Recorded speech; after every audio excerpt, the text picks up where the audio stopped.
रात का वक्त था।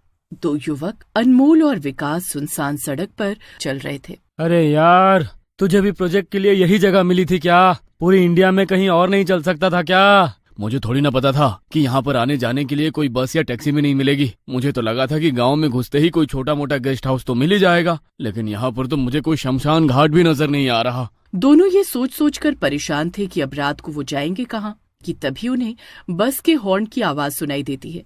सामने से एक बस चलती हुई आ रही थी। अनमोल और विकास ने बस की तरफ हाथ किया तो बस उनके सामने आकर रुक गई। ड्राइवर अपनी सीट पर टोपी लगाए बैठा हुआ था। तभी वो बोला, अरे बाहर क्यों खड़े हो साहब, जल्दी आकर बस में बैठो। अगर इधर किसी छलावे ने पकड़ लिया तो अपने साथ ही ले जाएगा। अरे क्यों डरा रहे हो भैया? वैसे भी सुनसान रास्ते पर घूम घूम कर हम पहले ही बहुत डर चुके हैं, पर आपकी आवाज लड़कियों जैसी क्यों लग रही है? अब मैं लड़की हूँ तो मेरी आवाज लड़की जैसी लगेगी ना। लड़की बस ड्राइवर नहीं हो सकती क्या? चलो जल्दी से आओ और अंदर बैठ जाओ। दोनों बस में जाकर बैठ जाते हैं। तभी विकास का ध्यान बस में बैठे बाकी पैसेंजर्स की तरफ जाता है। वो देखता है कि सब उन्हें बुरी तरह घूर रहे हैं। वो दबी सी आवाज में अनमोल को कहता है, अरे यार, ये सारे पैसेंजर हमें घूर क्यों रहे हैं?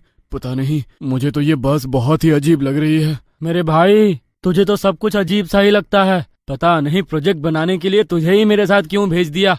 इससे अच्छा तो मैं अकेले ही यहाँ पर आ जाता। जब से यहाँ पर आया है मेरा दिमाग खराब किए जा रहा है। वो दोनों आपस में बहस कर ही रहे थे कि तभी बस के कुछ पैसेंजर्स उठे और बस के अंदर ढोल बजाने लगे और बस में बैठे बाकी पैसेंजर ढोल की धुन पर नाचने लगे। अचानक बस में ढोल बजने और उन लोगों को नाचते हुए देखकर विकास और अनमोल बुरी तरह डर गए। अरे ये अचानक बस में ढोल कहाँ से बजने लगा और ये लोग नाच कैसे रहे हैं? अनमोल ने भी उन लोगों के पैरों की तरफ देखा तो सचमुच उनमें से किसी के भी पैर नहीं थे। वो हवा में लहराते हुए अपने हाथों को घुमा घुमा कर नाच रहे थे। तभी उन लोगों में से एक आदमी, जिसका चेहरा अचानक बहुत भयानक हो चुका था, वो अनमोल की तरफ बढ़ा।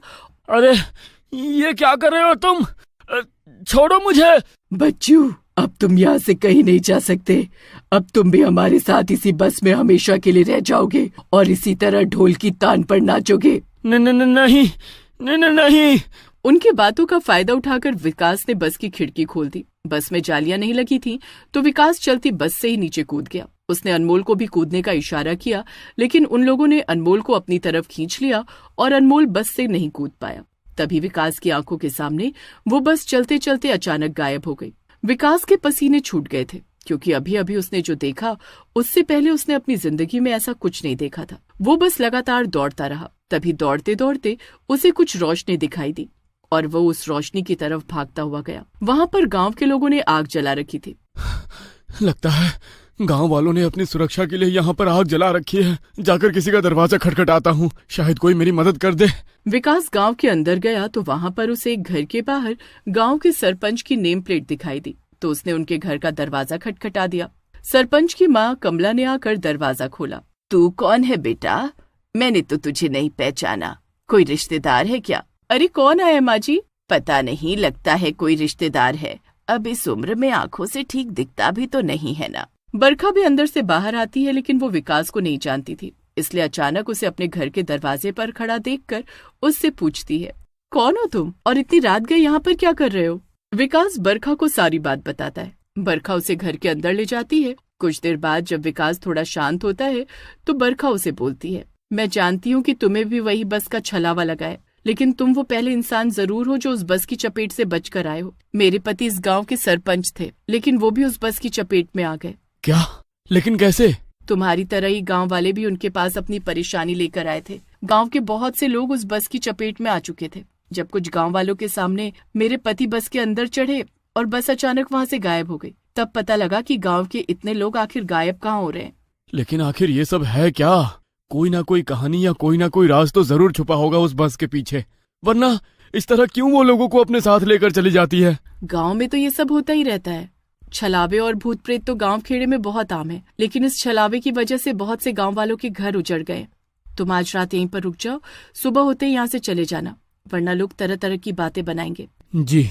बरखा ने विकास को सोने के लिए कंबल, चद्दर।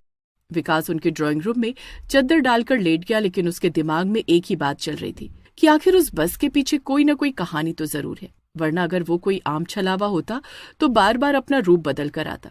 इसी बात ने पूरी रात विकास को सोने नहीं दिया। सुबह जब बरखा उसके लिए चाय लेकर आई तो विकास ने उससे पूछा, मैं आपसे एक बात पूछना चाहता हूँ, क्या ये सब बस का छलावा सदियों से इस गांव में चलता आ रहा है या फिर अभी कुछ समय से ही ऐसा हो रहा है? मैं इस गांव में लगभग 25 साल से रह रही हूँ, लेकिन ये बस वाला छलावा तो मैंने 2 साल के अंतराल में ही सुना है। उससे पहले ना तो गांव के लोग कभी गायब हुए और ना ही किसी ने किसी बस को इस तरह गायब होते हुए देखा। इसका मतलब मैं बिल्कुल ठीक सोच रहा था। इस बस के पीछे जरूर कोई कहानी छिपी है और अगर हमें इन हादसों को होने से रोकना है तो इसके पीछे की कहानी जाननी होगी और इसका कोई ना कोई निवारण करना होगा, वरना आए दिन कोई ना कोई इसकी चपेट में आता रहेगा। यहाँ से थोड़ी दूर पर मेरे मामा जी का गांव है और वहाँ पर एक बहुत ही सिद्ध ज्ञानी बैठते हैं। हमें उनके पास मदद के लिए चलना चाहिए।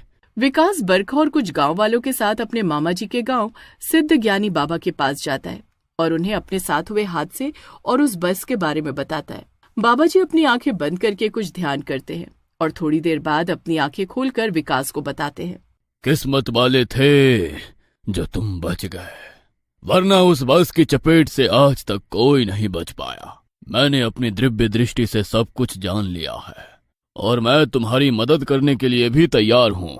बाबा जी उनके साथ उनके गांव जाते हैं और जैसे ही रात होती है तो बाबा जी अपना भेष बदलकर एक गांव वाले का रूप ले लेते हैं और गांव के लोगों के साथ उसी सुनसान रास्ते की तरफ चल पड़ते हैं जहां से वो बस हर रोज गुजरती थी।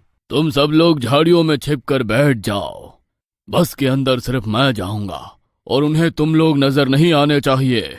ठीक है बाबा जी, हम आपकी बात समझ गए, बस आप अपना ध्यान रखना। विकास बाकी सब गांव वालों के साथ झाड़ियों के पीछे छुपकर बैठ जाता है और गांव वालों के भेष में बाबा जी वहां बस के आने का इंतजार करने लगते हैं।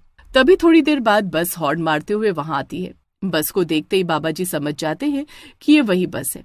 बाबा जी बस को रोकने का इशारा करते हैं, तभी वो बस उनके सामने आकर रुक जाती है। आज भी चुड़ैल बस ड्राइवर ने सर पर टोपी पहनी हुई थी ताकि उसका चेहरा किसी को दिखाई न दे। अरे आ जाओ, जल्दी से बस के अंदर आकर बैठ जाओ वरना कोई छलावा तुम्हें पकड़ लेगा। अरे हाँ आ रहा हूँ, लेकिन बूढ़ा हो गया हूँ ना, तो बस के अंदर चढ़ा नहीं जाता। तुम में से कोई मुझे हाथ पकड़कर बस में चढ़ा देगा क्या? नहीं, ऐसा नहीं हो सकता। अच्छा तो ठीक है, फिर तुम जाओ, मैं किसी और बस में आ जाऊंगा। चुड़ैल बस ड्राइवर बस को आगे बढ़ाने की कोशिश करती है, लेकिन आगे सिंदूर से एक रेखा खींची हुई थी जिस वजह से वो बस को आगे ही नहीं बढ़ा पाई। उसने बाबा जी की तरफ देखा तो बाबा जी ने अपने हाथ में ली हुई विभूति उसके ऊपर फेंक दी और जल्दी से बस के अंदर चढ़कर पूरी बस में विभूति छिड़क दी। देखते ही देखते बस में भयंकर आग लग गई और बाबा जी जल्दी से बस से बाहर निकल कर आ गए। जैसे ही बाबा जी बस से बाहर निकल कर आए वैसे ही बस जलकर वहां से विलुप्त हो गई। बाबा जी गांव वालों के साथ गांव गए और विकास के साथ सरपंच जी के घर चले गए। आज के बाद फिर कभी उस बस के हादसे गांव में नहीं होंगे। दरअसल ये एक बारात थी जो नई नवेली बहू को लेकर जा रही थी, लेकिन अचानक कुछ लोगों ने गाड़ी को रुकवाया, लेकिन वो डाकू निकले और उन्होंने सब लोगों को मार डाला। तब से वो दुल्हन चुड़ैल बनकर बस चलाती है और हर आने जाने वालों को वही डाकू समझकर अपने साथ ले जाती है। आपका बहुत बहुत शुक्रिया बाबा जी कि आज के बाद गांव में ऐसे हादसे नहीं होंगे। लेकिन गांव के जो लोग उस बस की चपेट में आए, क्या वो फिर कभी वापस नहीं आएंगे? मैं तो इस आस में बैठी थी कि एक न एक दिन मेरे पति जरूर लौट कर आएंगे। चिंता मत करो बेटी, अगर भगवान की इच्छा हुई तो क्या पता ऐसा हो भी जाए। सुबह होती है और बरखा बाबा जी और विकास के लिए चाय लेकर आती है। तभी उनके दरवाजे पर दस्तक होती है और सरपंच जी के साथ साथ अनमोल भी वहां पर आ जाता है। अनमोल को देखकर विकास को बहुत खुशी होती है और गांव के जितने भी लोग आज तक उस बस की चपेट में आ गए थे वो सभी न जाने कहां से अपने अपने घरों को लौट आते हैं और गांव से हमेशा के लिए बस चलाने वाली ड्राइवर चुड़ैल का आतंक खत्म हो